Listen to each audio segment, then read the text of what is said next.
I'm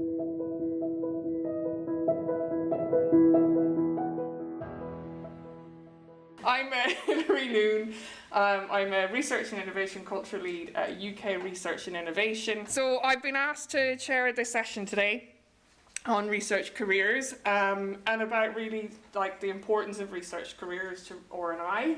And really people are at the centre of the entire thing, right? So whether that is you have a linear career, a squiggly one, you've got different kind of lived experiences, anything like that, different kinds of outcomes and outputs, we need to be able to value these in all of their shapes and forms and wherever and however they happen, because we need to be able to attract and retain the best people and ideas in the system to be able to help us deal with some of the really intractable challenges that we're facing both locally but also nationally and globally.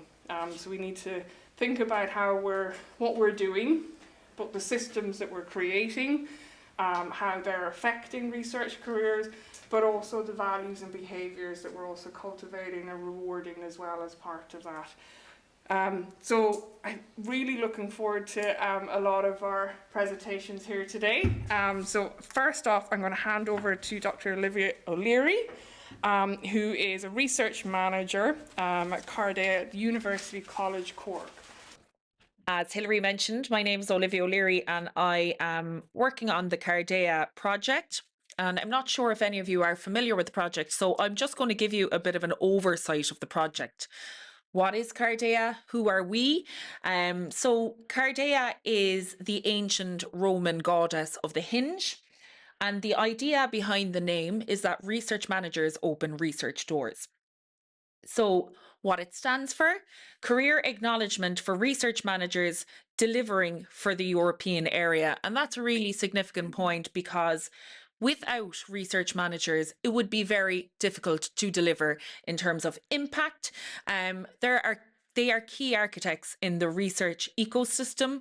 They contain a wealth of knowledge, and the idea behind the project is to ensure that we do have a recognised career path for those that work in the research management space. So who are we? Well, we're mostly individuals who are either HR professionals or with an invested HR interest. So those with research career interests, and we are a pan-European consortium and we represent 8 EU countries. And it's led by UCC. And as you can see up here in the top, we have that emblem, which is HR Excellence in Research. And I'm not sure if all of you are familiar, but really the consortium was brought together by that invested interest in HR excellence. And HR Excellence in Research is premised on ensuring that researchers are treated adequately and they get adequate training and so forth. And actually recently we were assessed in UCC and we were recognised as an exemplar in HR Excellence in Research. So it's really important for us that we actually do practice what we preach, basically. So these are consortium members. We have Greece, we have Italy, we have Spain, Ireland, Poland, Belgium, Croatia, Romania, and we are funded, as I've mentioned, by Horizon Europe. So we really have that diversity of thought within our group, and I think that's really important. And a nice aspect as well is that we also have the inclusion of widening countries, so we're not really just taking a westernized perspective when it comes to research management. We're really trying to bring those widening countries along, and when it comes to culture, I think that's a key aspect. You know, we discussed earlier in the sessions alignment and diversity, and I think really, you know, we're premised on that. There's a lot of alignment in what we're looking to do, but also diversity in thought, which is important. So what is the objective of CARDEA?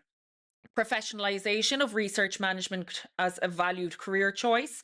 So again, some countries are a little step ahead in terms of research management being recognised as a valued career choice, but it's also something that's probably not the first choice when it comes to people. And depending on what your background is, whether or not, you know, you have always had a vision to work in the research management space, 70% of those surveyed within our research, within our survey, have PhDs. So a lot of them that went into this, you know, I suppose this space may not necessarily have considered research management as the end point, but certainly, you know, they value their career, the space that they're in. But again, there are certain things that emerged that they really wanted. So the research managers wanted, and they included identified competencies to carry out your job, progression pathways, standards for benchmarked and index salaries, and access to appropriate skills development through a transnational research management hub.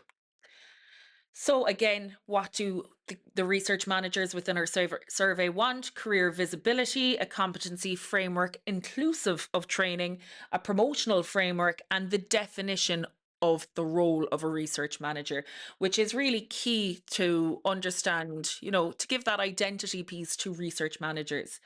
So what have we delivered? And this is largely thanks to Action 17 of the ERA Research Policy Agenda. So as of now, there's career visibility, and you can see that where there is a number of policy pieces in place that recognise explicitly research management as a career. A competency framework inclusive of training, and we'll discuss RM Comp with you a little further on. A promotional framework, so identified RM1 to RM4. And we also have the definition of the role of research managers. So this is a big step towards this idea of having research management as a valued career choice within the research ecosystem. So this is the first, well, that's a lie. This is one of many iterations of RM Comp, but this is the first one that was kind of officially published and recognised by the EU Commission. So this was born from CARDEA. And then we had some collaborative effort with RM Roadmap, which is a sister project, and they are led by IRMA. So as you can see, there's 77 main competency areas, and we'll discuss a little bit what it looks like from the EU Commission published version. But as you can see, 7 main competency areas, 50 competencies, and 800 learning outcomes. So it's a really good step towards having the ability to have that training and development piece for research managers. And again, this is some of the ideas. So this is what the original drafts would look like. And as you can see, there are different levels. So from your very first basis of foundational learning all the way up to expert, these are the particular areas or learning outcomes that are associated with each competency linked to RM Comp. So again, what's the goal? To have something that is really simple and easy to understand. We don't want it too complex. You can really, you know, get into the nitty gritty with things when you go a little deeper, but really it's an interoperable, simple framework. It's consistent, it's transparent, and really it's for all research managers. So regardless of where you're working, whether you're in a research performing organization that's within industry or you're working in an academic institution, it's for all research managers. And again, as I've mentioned, this is the career framework. So as you can see, it's very much aligned if you're familiar with R1 to R4. This idea that you've your first stage research manager, a recognised research manager, established research manager, and then those that are in the senior stage of their research management careers. And what's important to note as well, because there is mobility across research management as a profession as a whole, that the career progression model operates independently of the European competency framework RM Comp. So you can develop different expertise in different areas. So it does work independently of that. So now I'm going to draw upon my colleague, Véronique, who's going to talk about RM Comp as published by the EU Commission. So, everyone, so I am Véronique Larosa, and I am also the Belgian partner of Olivia and the consortium CARDEA. So we are with Laurence from the University of Liège, and indeed we are part of this nice adventure, the CARDEA project. And so you are maybe sit on it, but and there's one for everyone in the audience. But we have printed for you just an extract. It's only 10 pages on the 16 pages of the total tool that was implemented by the European Commission. And indeed, Olivia said recognition, definition, she said so mobility. And so this tool is really able to do this. First of all, to recognize competencies of research managers. Are you research manager? If you consider that you are a research manager, please. So maybe this is already tricky to answer, but this is why all the CARDEA aspect is here.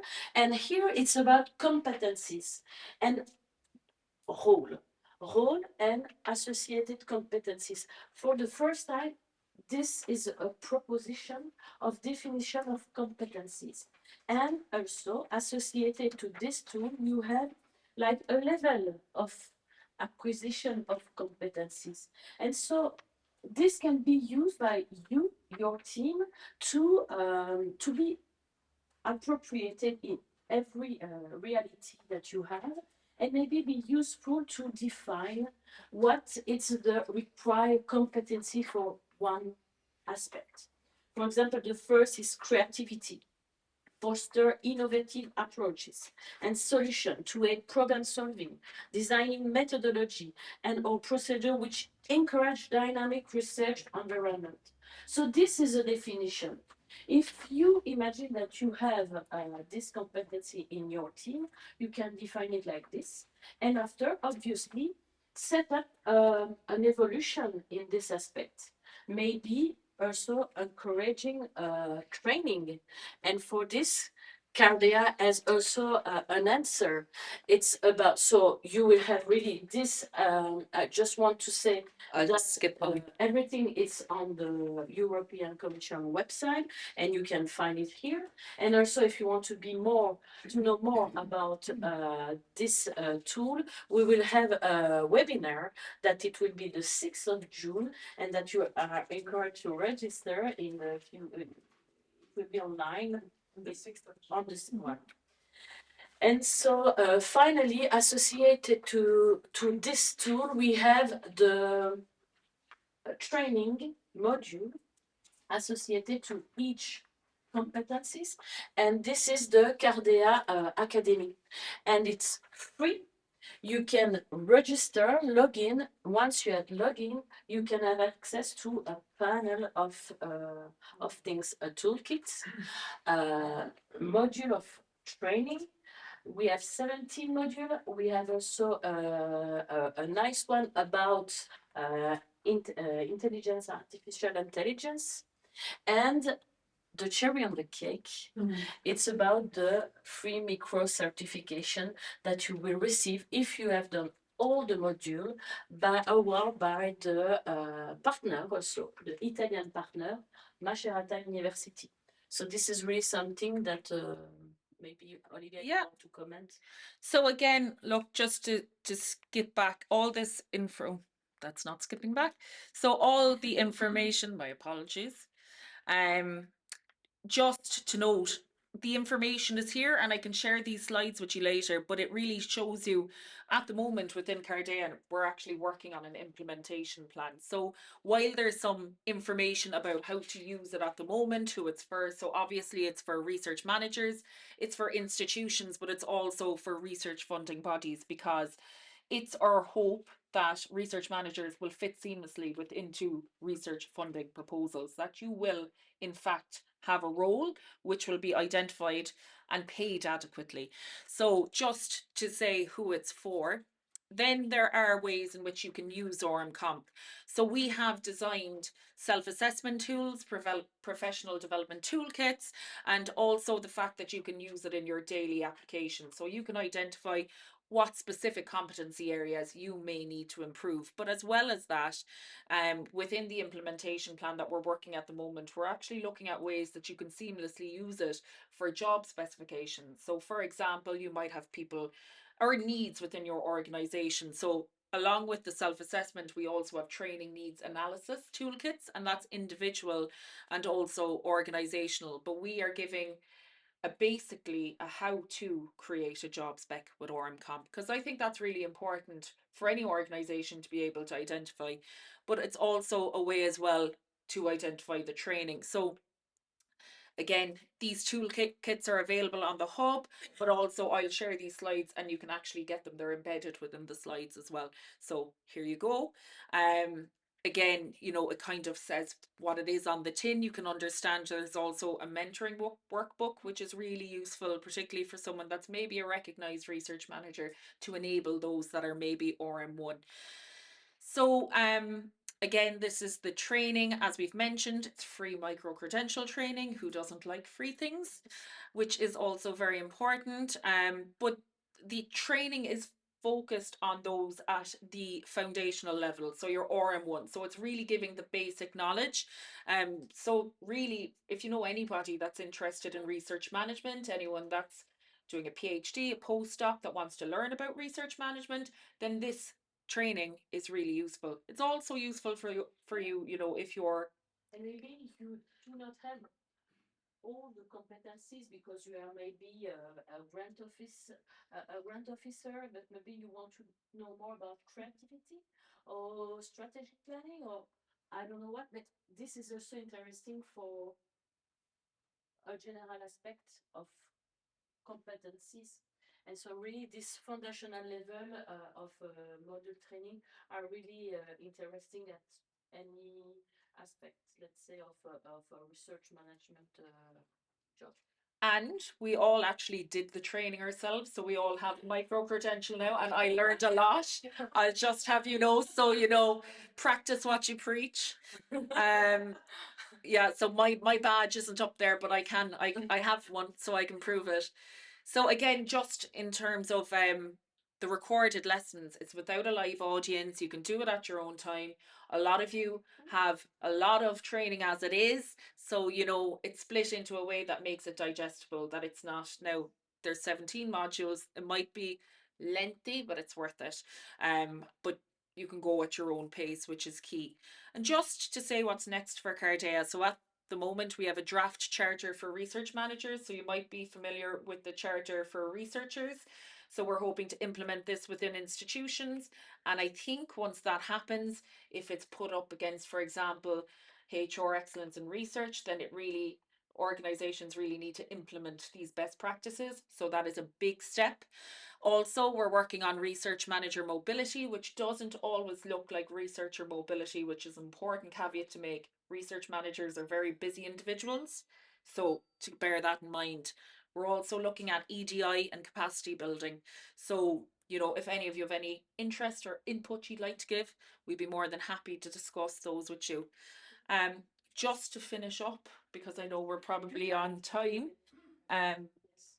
we were asked to discuss a little bit about what it's like working in a consortium. So if you want, we can save that to the end. If you would rather that, we can come back and we'll give the floor over, because we've probably taken up a lot of time. We might have time for one or two quick questions. If there's anybody who'd like to ask Olivia or Véronique? Now I know we're very good because we've given you informational booklets. And that's Can you wait 1 second just because it's getting recorded so that we've got the microphone so we can hear it? Sorry. Perfect. Sorry, it sounds really interesting, the particularly the framework in terms of the promotion and understand what's needed at each level. So how does that map with so many different countries involved onto different, like in the UK, it's very easy because you've got one sort of way of doing the spinal points and things like that. But how will that framework map onto different countries, I guess? So the whole purpose of Comp is that it's transversal skills. So it should, regardless of where you work in research management, it should align to what you do because it's specific to the role of research management. And maybe, I could be wrong, but maybe the frameworks that are in place at the moment don't actually make room for Comp, whereas it might open, you know, maybe we're trying to put, what's the saying? Put square pegs in round holes. Like, this is a step towards assessment in a different way because this is an alternative career path. You're not necessarily a researcher, you're not necessarily, so we're trying to really create this career path that you will be designing these to be assessed in the correct way. Does that make sense? The interesting is that it's at the European level. So maybe you can say, look, at the European level, it's harmonized like this. Maybe it can help to improve or review our system. So really something more harmonized that we can bring to member states. Something very Thank you. So today it's going to be very technician focused in terms of this, but a lot of what could be applied, it could be applied to a lot of things. So in 2017, there was a sector-wide launch of something called the Technician Commitment in the UK. We had 36 institutions sign up to this. It's sort of like a concord around how they're going to increase the visibility, recognition, career development and sustainability of the technical workforce, which, as you can see, all of those pillars sort of map across pretty much every workforce, but this is what we had for the technicians one. It was the brainchild of Kelly Veer, who's since got an MBE for the work on this, in collaboration with Science Council and Gatsby. And then the Technician Commitment more recently has moved into the UK Institute for Technical Skills and Strategy, which I'm the co-director of, with Kelly as the director. So that's the sort of background of where we are. With this, institutions had to put forward an action plan. So they had a year to come up with an action plan of what they're going to do around these 4 pillars for them as an institution. They then had 2 years to enact that action plan and make progress, and then report back on what progress they'd made and create another 3-year action plan. And that's a sort of rolling basis where they submit what they've been doing. It gets assessed by panels, and that sort of keeps the Technician Commitment moving and keeps them sort of actually working towards these goals. So at Warwick, one of the things that we did in 2019 was put together this job family and a career pathway. So what we did was we took sort of 60 recently evaluated roles at different levels, and then map them across this, which goes from sort of training levels where you'd have apprentices and sort of technicians who are just coming into their careers, all the way through to sort of where you've got more senior trained technicians, through to where it deviates into a management strand and a specialist strand. So those that tend to work with sort of specific technologies, they do still manage, but the focus is more their specialism than the management and strategy side of things. So this goes from 1 to 9. So 9 is the Warwick professor equivalent, so the sort of highest grade at that point. Now we mapped it and we evaluated each of these roles when we first did it, and we didn't have any 9s at that point. We've now got 2 9s. At Warwick, and then we only had a couple of 8s, and now we're up to quite a few 8s and stuff. And so this is what we're doing, is we're tracking those numbers over time and sort of seeing where people are going. But the other side of this was the specialist strand, which starts at FA5 and goes to FA9. So at Warwick we've got around 300 technicians, around 130, 140 fit into this specialist strand. And what we then did was put everybody onto this and gave them an opportunity to say whether or not they thought their role actually fit where we'd put them. And then there was an evaluation panel if they didn't agree with where they were put. So that was 2021. 2023, what I'll talk about in a second is we'd been working with UKRI and other funders to give opportunities for our technical staff across the UK, and that included being able to actually lead on bids. So lead on equipment bids and lead on to other grants as well, as the principal investigator, not just the co-investigator or just a named technician, but actually lead those. And we'd had quite good success. So David Walker in our XRD RTP won a 1.2 million for the first electron diffractometer, well, the second in Europe, the first in the UK.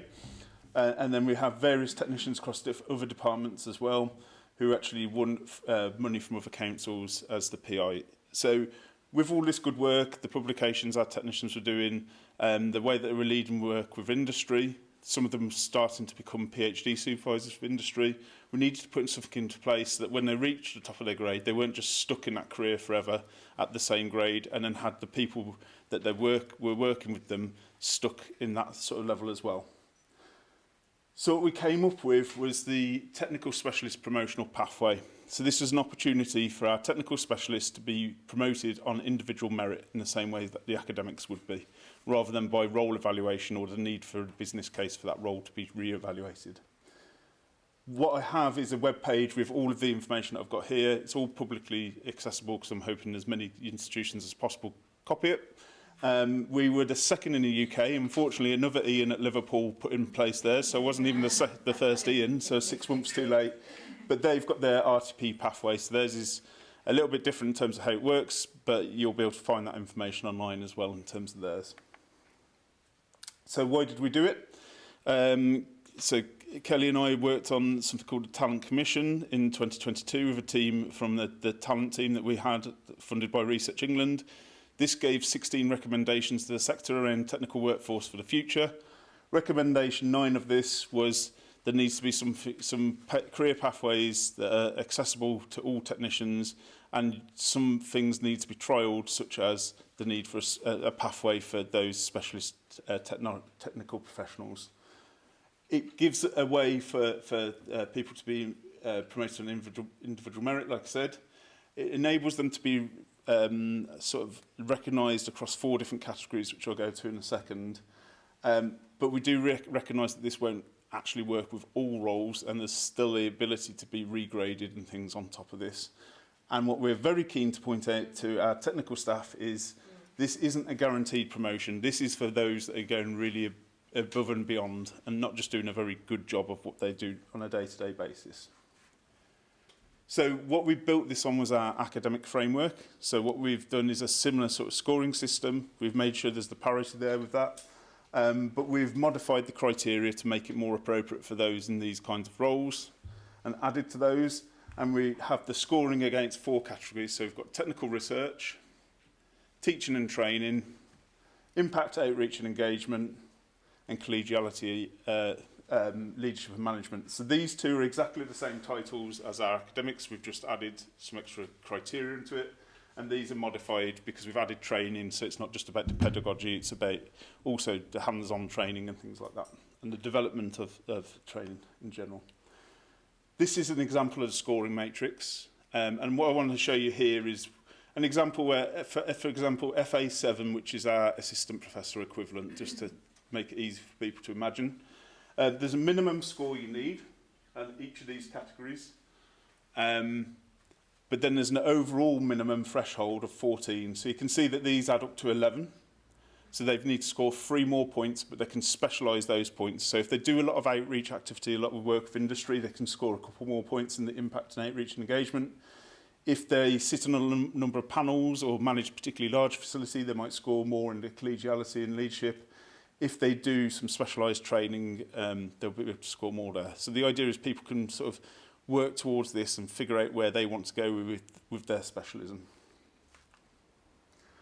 And this gives I'm not going to go through this, but it just gives you an example of the sort of thing that we've put behind this, and that's published on the web page. So for each of the pillars, we've got the bands clearly defined in terms of what are examples that you could include in your promotion case, and the different levels that there are there. So how does it work? People have to gather their evidence. So we're coming up to sort of personal development reviews now. So we'll be encouraging people to look at this in their personal development reviews, map where they are against the 4 different categories and talk to their line manager on what do they think they're sort of engaged at and where can they improve. They've got an application form. So this is sort of 600 words on the technical research and the teaching and training, 300 words on the other 2 sections. But that's backed up by a CV where they can put a lot more information in. And this isn't just 2-page CV. This is more like each of the sections you can put in the extra detail of which grants are you involved with, which papers are you acknowledged on, and things like that. And then some of the levels include and ask for an external referee. And it's very much a referee, not a reference. They're there to assess whether or not you're meeting the criteria that you say you are. That goes to your head of department. And at Warwick, what tends to happen is head of department has a panel within their department. They decide on the academic and the technical promotions. who they want to support going forward and what score they would give them, and then give the paperwork back to the individual to say, this is where we've got you at. They can then still submit even if they don't agree with their head, because we know that there's instances where people might fall out and there's personal differences, or the head just doesn't quite get what they're doing. And that can then go to the Academic Staff Committee. So this is an institutional panel chaired by the Provost, and it's reviewed alongside the academic cases. So what was the outcomes? We have 14 promotions for the first round, so of that 140 staff, we had 15 that actually went to the full panel, 14 were promoted. We have similar levels this year. They're about to get the results, so it's marginally down on last year, but not much in terms of the numbers. Range of grades, so this is one of the nice things, a range of departments and a range of grades got promotions, so it's across 4 different departments, and also from the grade 5 to 6 all the way up to the 7 to, as well, the 8 to reader equivalent were promoted. And we refined from the first run the second one, so the scores in that matrix were refined and upgraded from the first one. What have we found out from this? Well, senior leadership support has been excellent and key. It's really helped us with the recruitment and retention of our technicians, so we've had some people who've come to Warwick and they've picked us over other institutions to work at because there's this opportunity. The support for the departments and individuals shouldn't be underestimated, so this is new for people. So the amount of support that we've had to sort of put in to individuals to help them refine their cases and understand what this is about has been quite a lot. We've added examples, so particularly in the digital research infrastructure side of things, we've come up with more and more examples there, and we're engaging with that community in particular. And it's raised the profile of technical specialists at the university, because we're obviously singing a song around this. I'm here today. Other places, we've given a lot of talks around this because it's something that we're doing that's positive for research culture. And knock-on effect is that sort of hires the visibility of our technical leads. And I thought I'd just give very, very briefly 3 case studies. First of all, Sarah Bennett has really grown her infrastructure, but one of the other things that she did and wrote into her promotional pathway was, for a couple of years before, she'd actually been on our research culture committee and had led a couple of the sort of Research England funded research culture projects that we had at our institution around technical staff. So that was really nice that she could bring that into a collegiality section. And then we've got two guys that work in our electron microscopy facility that got promoted to the same level. One, Yi Song, is very much an academic focus. So he had quite a good score in the research side of things because he's doing high resolution TM. He's come from a very academic background. And that's opposed to Steve, who has not come, he's come up through sort of training as a technician from the start. And actually was based on the number of different instruments that he supports, but also the work that he does with industry. So he does a hell of a lot of work with industry, developing those relationships and things like that. So it just shows 2 different people in the same facility that still managed to get promoted with very different backgrounds. And I think that's quite nice that people can tailor it to their skills. And again, we've got videos and sort of interviews with people on that. So that's me done. Thank you very much.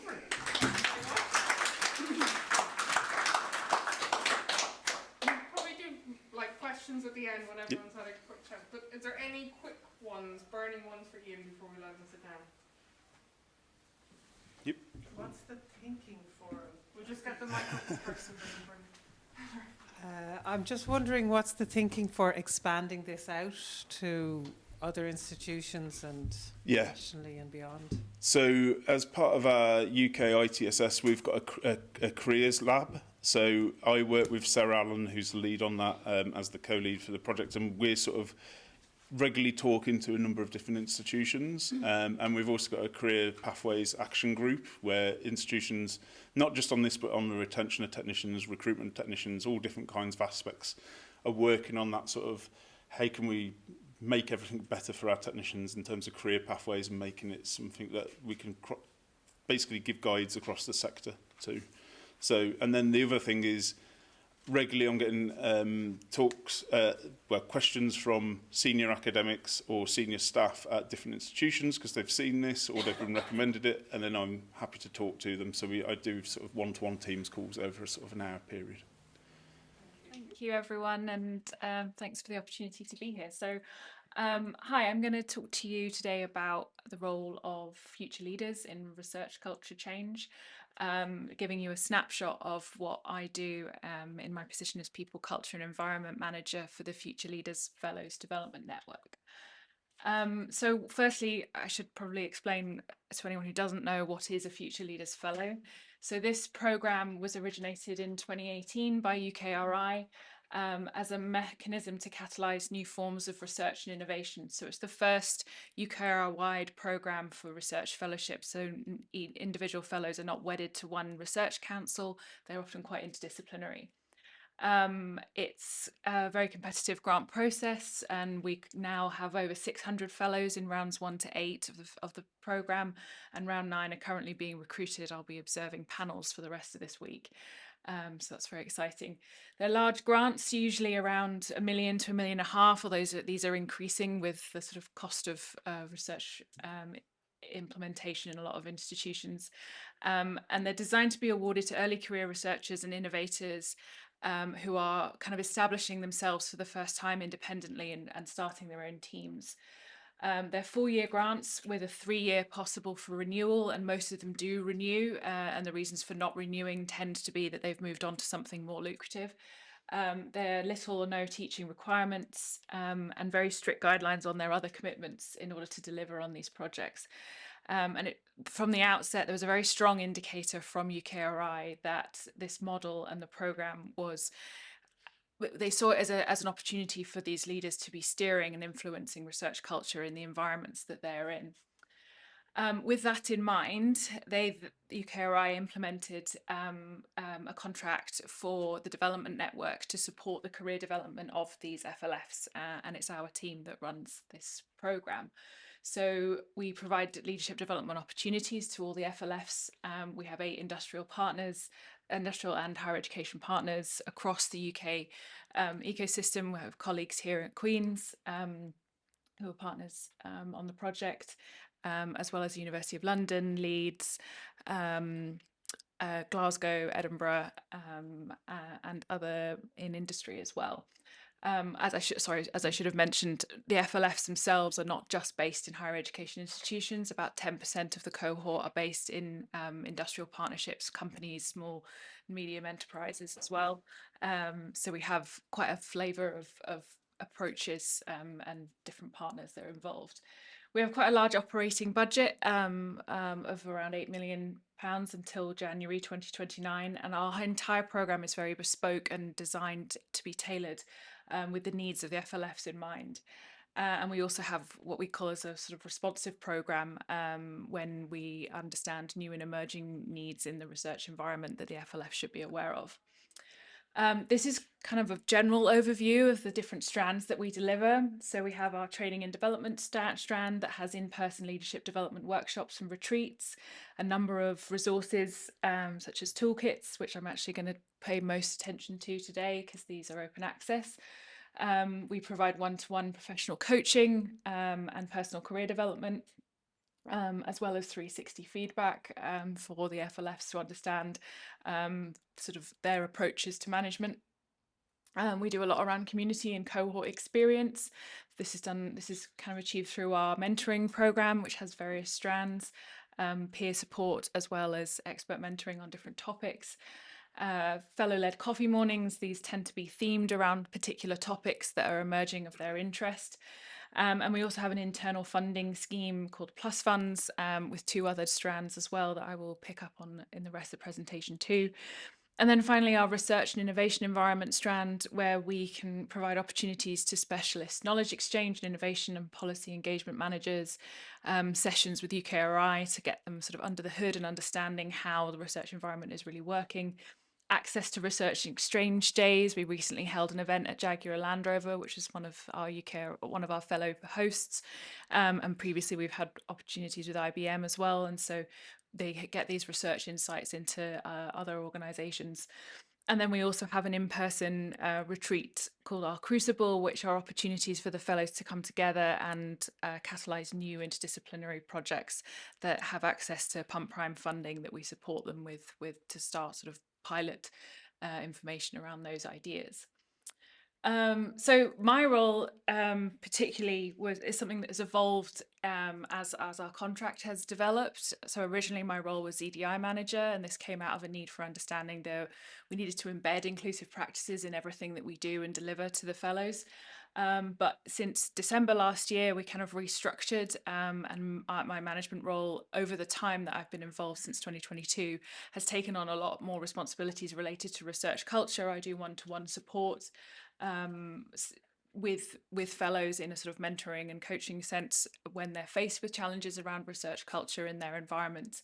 And so there's a range of different things that I contribute to the programme. The other thing that's been overarching in this is how we embed EDI into all of the principles of our training and the toolkits that we deliver. So our initial plan was to have one standalone EDI toolkit, and what I eventually ended up doing is embedding EDI throughout all the toolkits that we have, so they're not sort of standalone opportunities. There is a developing inclusive research teams toolkit that will be coming out that has a lot more EDI featuring in it, but that's not one that's published yet. This funding that we also offer to the fellows is something that is designed to complement what the network already delivers. So it's things that fellows can bring in that adds to what we already do, that creates an opportunity for them to do something collaboratively. Sometimes they can bring in external partners as well, so it's not just FLFs involved in these projects, and the funding can often hire research assistants or people to implement these schemes. These are some examples of the kind of things that have come out of our Plus Funds programme. So we had a culturally sensitive mentoring workshop, which was designed for people supporting mentees from Black and minority ethnic communities. The designing inclusive team cultures workshop is informing the toolkit that I will be publishing probably next month. There's a researcher wellbeing research series that has informed a toolkit around emotionally demanding research that is also publicly available. We have another toolkit around supporting career development of early career researchers. There was a podcast insight series that is now being taken on by other FLFs.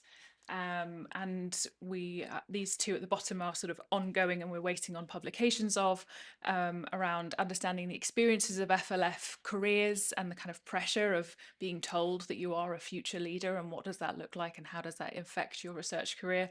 And this one that is in the sort of genesis of starting around mentoring LGBTQ plus researchers and building community in that identity space. We recognise that the previous funding pot in the last year was very popular, but often ideas were coming to it that weren't quite necessarily going to cost as much and didn't necessarily need so much investment. So we developed a more flexible funding pot with a smaller threshold to fund pots that were slightly more sort of do it yourself, they didn't have to be as collaborative, but they were still adding something exciting to the research environment. And the things that we funded, some examples down here. So the Global Library Project is one scheme that one of our FLFs is running, looking at the role of libraries for people on the move and refugees and asylum seekers. There's a project looking at participatory research, and the rest of these are sort of all in development around things to do with anomalies in data and how you support people making decisions around what we call wicked problems. And we also have a communities of practice fund, which are smaller pots of money, and these tend to be just ways of us to enable the FLFs to get together and come up with new ideas. Sometimes it's team building and those sorts of things. And then finally, we have a number of toolkits available on our website. So if you go to flfdevnet.com and look at our resources tab, these toolkits are all open access under a Creative Commons license. And these are designed for research leaders, and they have been designed in consultation with the FLFs, but we see them as being much more broadly applicable to the wider research environment too. And they provide a really key sort of overview. There are downloadable sort of checklists, there are videos, there are resources that you can read to address most of these topics. So first one is on recruitment here, and we have another one on influencing, which is about how to sort of influence in different directions and be strategic. We have 2 mentoring toolkits that are one aimed at being a mentor and one at mentees. And these have particular aspects of how to make a sort of effective mentoring relationship, depending on which direction you're coming from. We have a toolkit on developing big bids, which is kind of we see as a sort of next step or something that our research fellows will be engaging with as part of their career development. And then this one here is designed around understanding the UK research landscape. This came out of recognising that we have a huge international pool of research leaders, and some coming into the environment for the first time. It can be a challenging space to navigate. And even if you are from the UK, depending on who your mentors are and what sort of access to information you have, understanding the landscape can be quite opaque at times. And so this is a really helpful way of unpacking some of that. This is actually slightly out of date because of when I sent the slides through. Our policy toolkit is also now live, and this is a toolkit around designing research policy and how to make recommendations to government and things like that. And then these 2 are due to be published in the summer around managing inclusive teams and promoting open research practices across research environments. And then these are just a reminder of ones that have been developed specifically by our research fellows themselves through our Plus Fund programme. So you can find this one, the toolkit to enable managers to support early career development and progression of early career researchers. I think it's easiest found on the King's College London website. But if you just search these, they come up really easily, and obviously you'll be able to see the slides after this too. This is a toolkit to support researcher wellbeing, which came out of the Emotionally Demanding Research Environments project, and this provides a lot of really useful resources both for researchers and for funders who are in this space of difficult and demanding research. I also say, on a personal level, someone working in research culture and research environments, I found resources in this very useful because the nature of the work that a lot of us do in challenging systems and facing inequalities can be emotionally demanding in itself. So I would see this as a useful resource for people working in this space too. And then ultimately, we're now in a place where the development network is recognising the resource that we have been given to do the work that we do for the fellows, but more broadly seeing that this resource shouldn't stay siloed as just being for the FLFs. That's why being here today is a really great opportunity, because I can talk about it and share some of the things that we've had the opportunity to develop. We're trying to expand awareness of what we've done so that we can share it more with a more broad audience, and kind of give back to the research environment given the funding and opportunities that we've had. We have this developing cohort of people who are interested in the work that we're doing, and if you want to contact us at hello@flfdevnet, we can add you to we have a mailing list of people who are interested in our resources, and we send out quarterly information and keep you up to date with everything that we've been doing. So thank you for listening, and if you have any questions, I'm very happy to discuss further.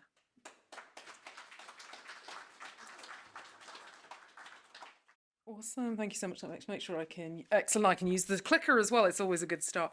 Hi, lovely to be here today. So I'm Fiona McBride. I'm the Senior Researcher Developer at University of Liverpool on Prosper, and I'll be talking to you today about empowering postdocs' adaptable research careers with Prosper. So I'm going to give you an overview of what Prosper is, because I don't assume that everybody in the room knows what on earth I'm talking about, so it's a good place to start. What we've done so far and then where we're going, the impact that we've had so far, and how other institutions are using and implementing Prosper, and again that's to date as well, because we are still live. So very much in brief, Prosper is an approach to postdoc career development, the aim to really unlock postdocs' career potential, whatever career path they choose, whether that be within academia or beyond academia. We really recognise that postdocs are a hugely skilled group of individuals who can contribute enormously to whatever sector they choose to go into. And when we started, which was back in late 2019, we recognised that postdocs are typically, the career development of postdocs had typically been a slightly overlooked area in the sector. When it was focused on, it was typically with an emphasis on careers within academia. Sometimes they were very limited to just those resources were only available to that particular institution, and sometimes there was even a cost associated for postdocs to be able to access this. So this is why PROSPER came into being, to try and address some of those issues. So co-creation was really key, and I know this is one of the themes that's obviously come out from the talks today so far. So when we were developing all of the resources that we have as part of PROSPER, we worked with all of these stakeholders that you can see on screen. So that included over 100 employers from multinationals, small to medium-sized enterprises, government departments, charities, third sector organisations, to develop our 12 career clusters. And this is to give postdocs a feel for the breadth of sectors beyond academia, because sometimes academia can be the only sector that they feel familiar with, and saying, look elsewhere, if you don't try and break it down a little bit, can feel incredibly overwhelming when they're like, I don't know what else there is and what else there is, where else those skills can translate to. So we created our 12 career clusters to make that a bit more tractable for them to start exploring. We worked with over 120 principal investigators across our initial 3 partner institutions. So we were initially just funded across University of Liverpool, University of Manchester and Lancaster University, as those universities are 3 different sizes. I sometimes liken it to Goldilocks with the 3 bears. We've got Mummy Bear, Daddy Bear and Baby Bear in terms of the research postdoc population size, because we wanted to make sure that it was going to work not just at a massive research intensive university. We wanted to make sure that what we developed was going to work for postdocs wherever they were based. And talking of the postdocs, we worked with over 120 postdocs across 2 one-year pilot cohorts across those 3 institutions, and we made sure that we recruited across the breadth of different disciplines. Again, we didn't want to make something that only worked if you happened to be in one particular disciplinary area.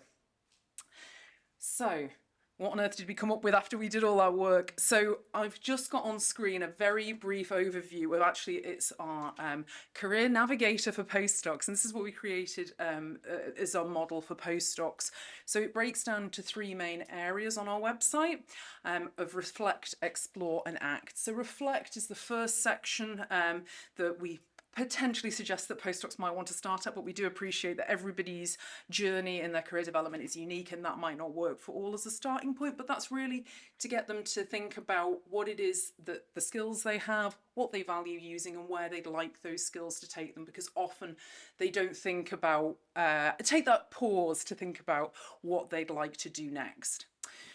The next section's explore, and this is where our career clusters live. So it's starting to think about, actually, where could those skills, aptitudes be valued? Where could that take them, whether that be within academia or beyond?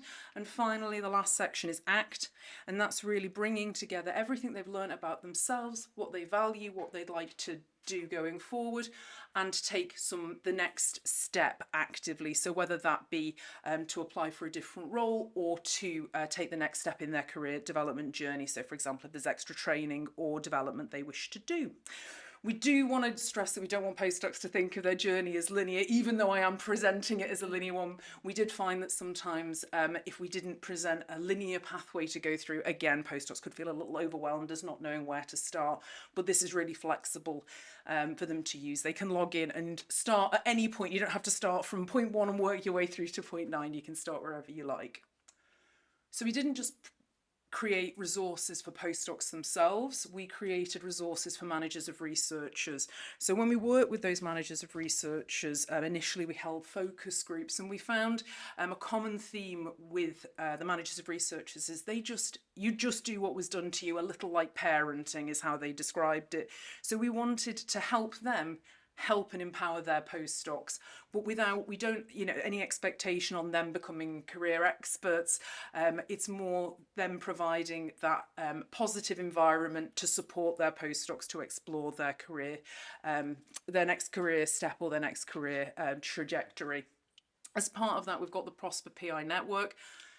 When we were initially funded, that was only open to our 3 partner institutions. This is now open, I'd say nationwide, but actually it's global, because we don't stop anybody coming along to these sessions, but I'll talk about those in a little while.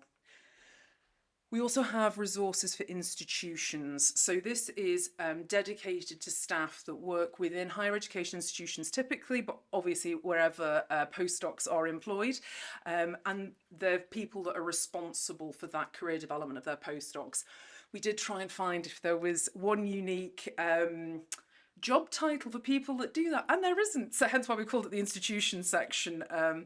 So they'll in this section there's our how-to guides, communication resources, evaluation guides. We have published everything that we have done and how we did it, so you should be able to find all of that there. But on top of that there's a community of practice area, so our website is entirely free. It's entirely free to register to as well, so institutional users that have taken perhaps one of our resources, done wonderful things with it and want to share it back to the sector can do so on our site.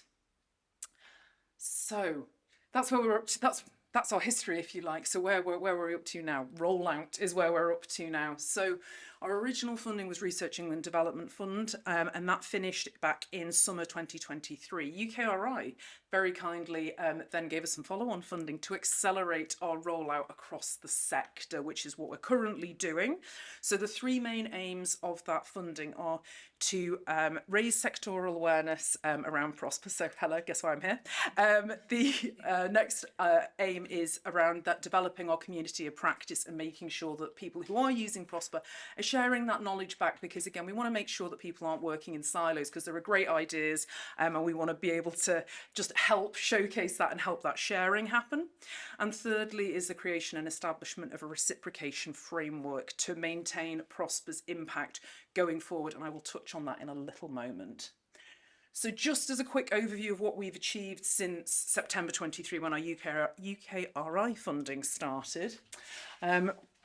On our website, you can use it without registering, I hasten to add, but you get some neat additional functionality if you do register. It's just we can't sadly use it just with cookies, hence why people have to register. So we have nearly 70 institutions using Prosper in some way, shape or form at their institution. That's everything from running their own cohorts of postdocs to just signposting to resources, which is fantastic. We continue to run and host employer insight sessions because we think it's really important that postdocs get to hear directly from people in other sectors. The last one that we held was earlier this month with the Environment Agency, and that had over 120 registered attendees. That's again online and free to come along to.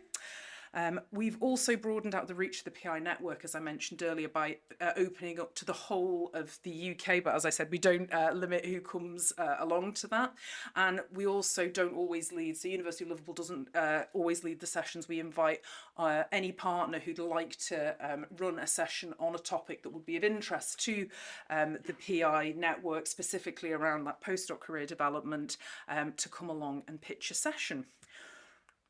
So that's all the bits that we've done so far. Where we're going next, what impact have we had? So the first thing that I just wanted to highlight was the impact that we had on postdocs. So as we created everything, we tested as we went. If you want to see our evaluation, it's all on our website. We've got 2 full reports. They're quite long. There's some highlights in a blog as well. Again, all on our website around the impact that the year-long pilot cohorts had. The main things that we found for the postdocs was they really had increased confidence around their careers and their career developments, had more confidence around what those next steps they might want to take would be. And we found that that confidence led into changes in their behaviour in a positive way, so they were able to perhaps reach out to employers for informational interviews in a way that they wouldn't have thought to do so before engaging with Prosper, and that led to some real life outcomes where people then started applying and successfully getting jobs in other sectors or their next postdoc position. We've also been longitudinally tracking our postdocs. So from our 2 pilot cohorts that finished back in 2022 and 2023 respectively. This data is as of February 2024, just as a quick breakdown of where they're working now between industry, academia, or some of them are working across academia and industry. I've got links to, you can read the full report as well, because we do love a report. There's also a blog piece on this, so you can read a little more about that. But we appreciate that whilst it's neat to look at the aggregate data, you do lose some of those personal narratives that we find are really important, especially for resonating with other postdocs. So we also collect case studies from individuals. So one of these I have on screen is a recently revisited one from a former postdoc David Ashmore, who took part in one of our pilot cohorts, and we asked him sort of what's he still using, what positive benefit is he still feeling from engaging with Prosper. And one of the things that he still recognises is he's still got that ownership of his own career development. It's still a focus for him, as well as still valuing both his technical skills as valuable as his transferable skills, which before Prosper he said he didn't sort of see quite that parity.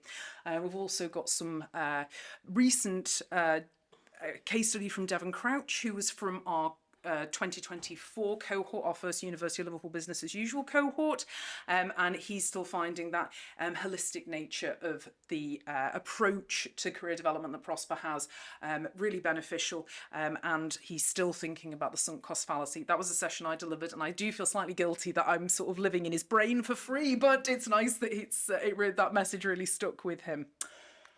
We don't just have impact on postdocs, and we haven't just been focusing on that. As institutions have been using Prosper, we have been capturing this with these lovely folk who have been running Prosper and adapting it to their local institutions. And we've also got all of these are on the website, because we hope that they can provide some inspiration if you want to pick up Prosper and use it at your institution, because they really go into the detail of what they used, how they did it. As I said, they all do this in a very different way, tailoring it to their local needs at their institution. There's even a lovely video from Harriet Watt as well on our website, so I encourage you to have a look at those. So as I mentioned, we want to be able to sustain the impact that we've had, and how are we going to do that? Because eventually our UKRI funding is going to end. And so one of the things that we want to do to ensure that we do have this long-term sustainability is through what we're calling Prosper Exchange. So we know that we don't want to go to a paid for subscription model, as has been mentioned earlier. Obviously within the sector, cash is tight, so going down that route would not be what we'd want to do. So we were thinking about what we can do instead that means that the staff that are Prosper focused at the University of Liverpool can still help other institutions use and pick up Prosper, but that the other institutions can give something back in return that isn't monetary. So if I talk through a quick example, for example, at the University of Southampton, we gave some help to. They wanted to run their own postdoc cohort, and they wanted some know-how around communication methods and how they could promote and disseminate that cohort. So all of those really practical how-to things. They also wanted to see at the back end of the portal, we can give reports on the kind of data to see how many postdocs at your institution, for example, have registered. So you could have, you could find what the baseline was. If you then run an event at your institution, we could then go, you've had 10 more registrants since you had that session, or whatever that may be.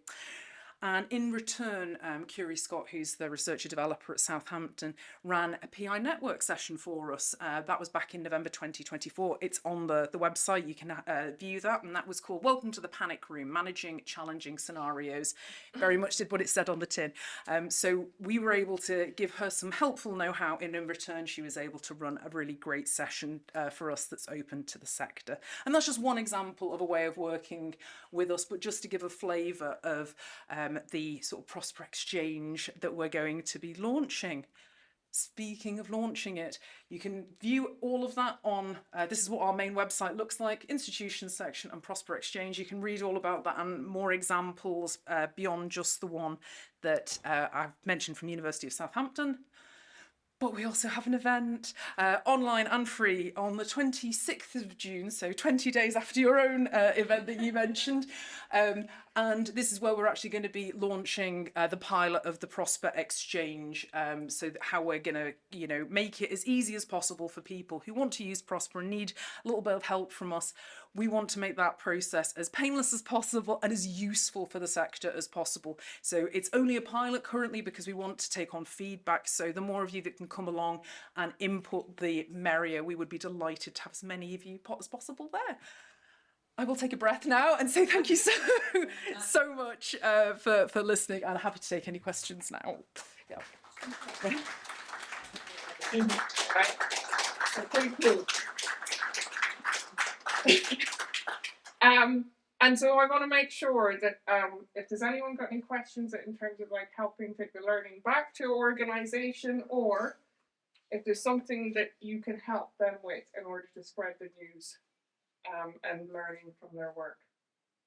Okay?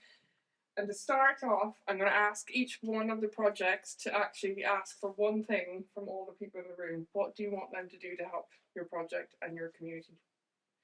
So, over to you, Laurence, Olivia, and Véronique. One thing. So Spread the word. yes, spread the word. So I ask you if you feel like a research manager and you were hesitating. So how can we help how could they help us to recognize the role of the research management? Is it make sense? So basically, this is obviously a first step to recognizing, fully professionalizing research management. And obviously, again, the caveat is that in some research performing organizations, it's quite good, but then in others, it isn't. So in order to improve research management as a recognized and valued career choice, what do we need to do? Okay. Yes. Good formulation. All answered straight away. Katie? Follow us on LinkedIn, FLF Development Network, and yeah, reach out to Hello at as well and get on our mailing list because it's really great to expand our reach and network with more people. So, yeah. Ian? I'm going to ask two things. So one is, if you've got technicians at your institution, can you direct them to ITSS, where they can sign up and have our newsletters and opportunities for them? And then the second one, and EPSSC did this really effectively. They asked the question to senior leaders in some of the sort of one-to-ones that they had. They get questions beforehand, and they actually asked, "What are you doing for your technical workforce?" And if people could ask that of their own senior leaders, if you're in a position to do so, citing examples such as the pathway, that'd be really powerful. Everyone's taking really good ones. I was going to signpost folks to the portal would be amazing, our website, because it's got amazing resources for postdocs, managers of researchers, as well as the institutional users. Also, we do get often asked if your PGRs, can they use it? PGRs can use it too, although they've just got to kind of cope with the fact that all language says postdoc, but they're very welcome to do so. And yeah, if you would like to come along to our event on the 26th of June, that would be amazing. But even if you can't, feedback on Prosper Exchange would be really, really helpful so that we can make it as good as we can. Excellent. Thank you all for playing with this. I know it's very not the usual Q&A, but I really don't like people talking and not doing stuff. I like them to actually put some action to stuff. So, hands up. Anyone who's got something they can offer, a question, a way to connect. Go for it. A question, actually. Thank you so much to all of you. I'm very new to both Ireland and research culture, so it was a lot of learning for me. This is for any and all of you who might like to answer. I was wondering about how, in working with researchers and working with research managers, how you sort of perhaps do a different type of fit for different disciplines, because I feel like a postdoc in art history is very different from postdoc in chemistry. But even when I was watching your presentation, I was thinking about how technical stuff might be very engineering or science focused, and it could be totally wrong. And I was wondering about that. Some different types of projects, like I feel like in science and engineering, you have your own lab and people are attached to it. Whereas, like English PhDs just have their own funding. Anyone who'd like to answer? Thank you so much. just from the technician's point of view, we've got a technology specialist network which has about 500 members across the UK now. It's growing since late 2022. We're trying to make it discipline, independent discipline, because it's around the things like the financial management, the health and safety, all that kind of thing. That's the same for everyone. We did notice that we didn't have much uptake in the arts because a lot of our existing networks that we got out to were the sciences. So we've done a targeted thing to the arts, and we actually got 70 art technicians earlier a couple of months ago signed up straight away to that once we managed to get out to them. So I guess it's tailoring it to what you know they need, and then you can bring them together after that point. I think is what we're trying to do with that. Thank you. I'd say similarly in sort of research leadership space, so our cohort of FLFs are across so many different disciplines, the full breadth of what UKRI can fund. There's a huge interdisciplinary element, and another dimension that we have as a challenge is the fact that some are not in higher education institutions, so we need to understand the environmental context of a leader in a space that doesn't have professor opportunities. There's different types of promotion that exist, and so that's why there's a certain degree of kind of openness to the resources, and so they can be used as is needed. And then something else that we do is because of the responsive programming that we're able to do, some of that is more discipline specific depending on emerging need in certain sectors. But it's usually responsive to understanding what's going on in the community. And we do have that insight because we have this breadth. There is still the case that the FLF is, again, majority is in the STEM fields as well. But that is also shifting, and there's definitely an appreciation of cross-learning too, which I think is an exciting opportunity. Yeah, so I suppose with, I know, probably focusing on the research manager competency framework. So within that, there's obviously 7 competency areas, but then there's a specific focus on subject matter expertise. Okay. So that's taking into account, you might be you might be specialised in pre-award, for example, and then it's broken into other categories such as post-award, technology transfer, clinical research management. Now, obviously, it doesn't hit all those subject matter expertise, but at least it has probably a wide enough scope to try and delve into the fact that people do have different skill sets, and someone might want to learn about clinical research management, for example, that doesn't necessarily work in it. So. No, and I think also we have to be mindful probably that we're diversifying funding calls, not like just the UKRI, but globally to recognise more diverse contributions, disciplines, and how they can come together. And so the more kind of tools and resources like you've all created that can help facilitate that curiosity to begin with, and exploration or reflect wherever they land on the map, I think it'd be really, really good to help promote and support. So, we've got microphones. Thanks very much, everybody. You're very generous with sharing the information today, just to say that firstly. Just on the research manager piece, I'm really interested in that. It's a progressive framework, and I suppose one of the ideas around that then would be when roles are being advertised, that there's some transparency around pay. I think that's quite important, so obviously if you're at an expert level, the expectation would be that the pay rate would be reflective of that. Yeah. I don't think we do that particularly well in the sector, generally speaking. So in terms of embedding this, I think it actually is a really, really good tool that you've developed there. How can we as a sector, look at, I suppose, influencing funders as well, that the appropriate funding is being provided. If it's a complex research funded project, you need an expert research manager to lead out on aspects of that. So it's really just looking at how we can translate what I think is a very, very good tool into the practicalities of advertising roles and having some degree of consistency, because I suppose when you hire an assistant professor, I'm from UCD, University College Dublin. So if we hire an assistant professor, there's an established pay scale. Everybody knows what they're getting. Whereas if you're hiring a full professor, it's a very, very different role. So, you know, your framework is excellent, but I think until such time as we see it being consistently applied across a range of institutions, both nationally, the All Ireland piece, but also internationally, I think that's where it'd be really, really effective. So I'll just take this to start. Sorry, go ahead. So I mentioned we're actually working on an implementation plan.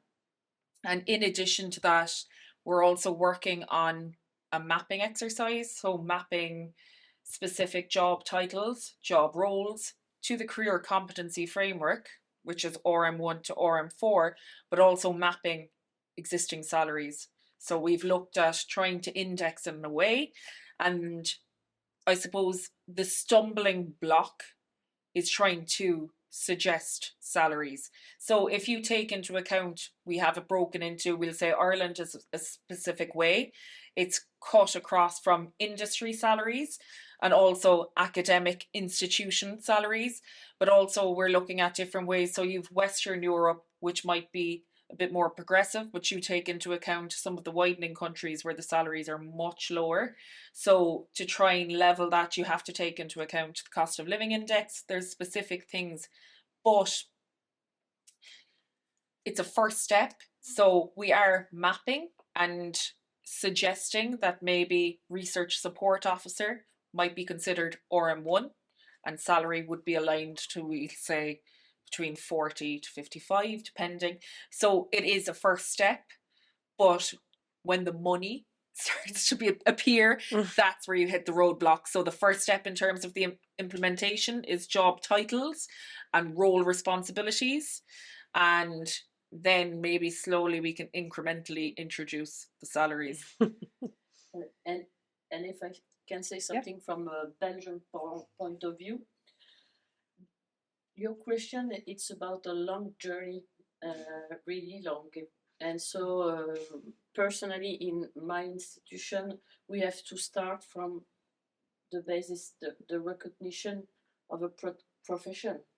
I mean, I have research manager in my administration, and they didn't know that they are and what they can be.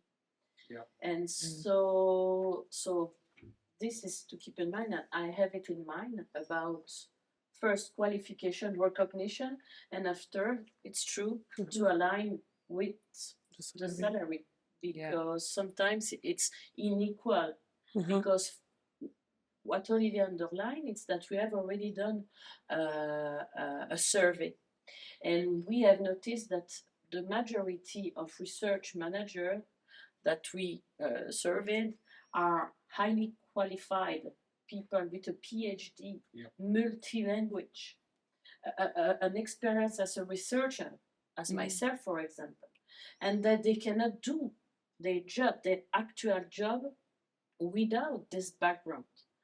And we all know it, but it has to be spread. So this is the first step of a long journey, and I hope, like, there are glass ceilings in place at the moment, because these promotional opportunities don't exist in a natural way. And that's why we have to say this category of individual falls within this space, they can move. But if you have experience, if you've worked in this office for 5 years and you move into another role, then that you can take that experience with you and you're still considered an expert and you're still in line for promotion, even if it doesn't exist in a natural way. And it's a slow process, but we're trying our best. Yeah, and it seems like there'd be quite a lot to learn as well from all of the implementations. Yeah, exactly. That's very interesting. Yeah, because some of these challenges are they're very similar, but just slightly shifted in different contexts. It's really interesting because so we have told you that we are HRS expert, let's say, this research framework. So this charter that underlined the HRS principle underlined it's a revision one, and in 2023 depict researcher and associated career, technician and research management. So at the European level, they have they have understood that there is the research career and the associated profession. Yeah. And it's really nice to hear that, because finally it's quite the same thing that we would like to do everywhere, I think, to design this career, this evolution, this possible evolution, the upskilling process, and finally to also share best practices and maybe worst practices. We Yes. Well, I think the fact that advertising any job Yes. in any industry, anywhere, without actually specifying the salary range, Yes. is first there as bad practice. Yes, You for sure. It doesn't help anybody. Yeah, I think ideally, if somebody engages with this, you'd expect them to start, you know, at a particular level, like in any profession, and then when they progress, build up their experience and they progress, the expectation would be you're jumping to the next stage or second other stage of the framework, and that's, you know, matched with the salary. And I suppose unfortunately a lot of in the situation here is very much driven by the fund, you know, and what's available. So I think the more that can be done to influence, I think, at a European level. And that's where it's happening. It's struck me about this project. Yeah. At least it's got the commission backing, which I think is very, very Yes. And it's the member states, obviously there's the trickle down effect, but you're hoping if it's recognised and implemented and potentially assessed in a way that, you know, higher education institutions have to make changes, and it's probably a bit more progressive in industry, but, you know, hopefully, you know, RMComp is the first step and then everything that comes after. Hopefully. Already have the mic. Excellent. I have a question for Ian. Yeah. What was the feedback from the technical community in Warwick about your promotional program, both positive and negative as well, if there was any?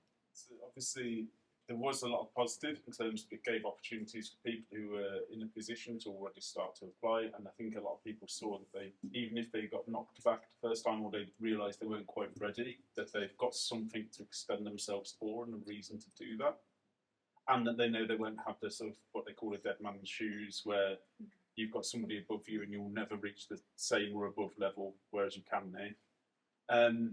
The negative side was you saw the two strands. There's a specialist strand. This applies to that because it works for that. It doesn't work for the management strand. And so we got a lot of feedback of, well, what are you going to do for the sort of management or the generalist strand? And actually, when we looked at the data, the ability for those people to transfer their skills into new roles as they came up was actually quite high. So they actually had a number of promotions, sort of 10% of the workforce at that point already. And so some of that is been that we've had to put in place things like HR initiatives to help people who haven't done an interview for 15 years or something like that, where we can help them write that, identify what they want to do next and things. There's sort of set sessions for that cohort. But and then other things such as like case studies around particular people's careers to inspire them and to try and get them to not just think that they've got to stay in their own department, that they can actually transfer their skills. So we've got some examples where somebody's been in stores, then gone to a higher role, then moved to a slightly higher role in a different department, then came back as the sort of deputy head, the head of technical services now over a short period of time. So that's a really nice example of not having that fear to move around. And so it's sort of getting that across that demographic where there's some pushback from that. And then obviously the professional services, there's not this in place for the rest of the professional services, and they're still waiting for their job families and things to go through, but hopefully in fullness of time, at least having the job family work there and the sort of support from it might help. Just following up from that, you say we a lot. Yeah. Who is the we that's been involved in this? So yeah. I presume this has been working across the university, working with. Can you just expand a little bit about who's been involved in this program? The main team to get this off the ground is myself, my line manager, who's the deputy PV of research, and some help from HR. So we've got somebody from HR who actually retired and actually came back to just do the technician commitment stuff because they were really interested in it. And then also the provost at the time was really, really instrumental. So they were really useful for that. But I think we've got a lot of buy-in from the heads of departments, the chairs of faculties. They see this as a really useful thing that needed to happen and is long overdue. So actually, that's really helped. And then the other we is actually the technical community that I work with. So like our technician commitment steering committee, where we've got the managers from different areas and some of the technical specialists like Sarah, who I mentioned earlier, who are working on that research culture piece. That's the sort of we on that side of things, I guess. Thanks.